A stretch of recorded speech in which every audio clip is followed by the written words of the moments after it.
అర్జెంటుగా సువర్ణ కాల్ చేయాలి. ఓ సువర్ణ సువర్ణ ఓ సువర్ణ.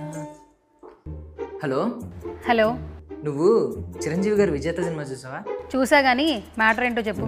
అందులో చిరంజీవి గారు ఏం చేస్తారు? కుటుంబం కోసం కిడ్నీ త్యాగం చేశాడు. మరి మగమహారాజ్ సినిమా చూసావా? చూసా. అందులో చిరంజీవి గారు ఏం చేస్తారు? కుటుంబం కోసం నిద్ర మానేసి ఆగకుండా 8 రోజులు సైకిల్ తొక్కుతాడు కదా. ఇప్పుడు నాకు అలాంటి వైబ్స్ వచ్చాయి నిన్న విజయ్ దేవరకొండని చూస్తే. అసలు నువ్వు మీ ఇంటికి రోజు ఫోన్ చేసావరా? అంటే అది ఇలా దొరికిపోయానంటే. కానీ సినిమా చూసి మాత్రం కంపారిజన్స్ చేస్తావు.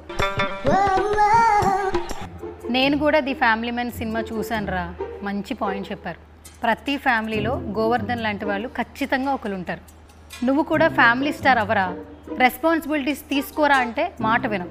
హలో హలో హలో, వినిపించట్లేదు? నీకు వినిపించింది, అది నాకు అర్థమైంది. సినిమా చూసాక ఏం చేస్తావు? అర్థమైందిలే. Be the man, responsible family స్టార్లా బ్రతకాలి. అది నేర్చుకో. కొన్ని సినిమాలకి రివ్యూలు రేటింగ్లు కాదురా, అండర్స్టాండింగ్ ఎమోషన్స్ కావాలి. అదే ఈ ఫ్యామిలీ స్టార్ మూవీలో ఉంది. Please do watch family star in your nearest theatres. Iron వంచాలా ఏంటి?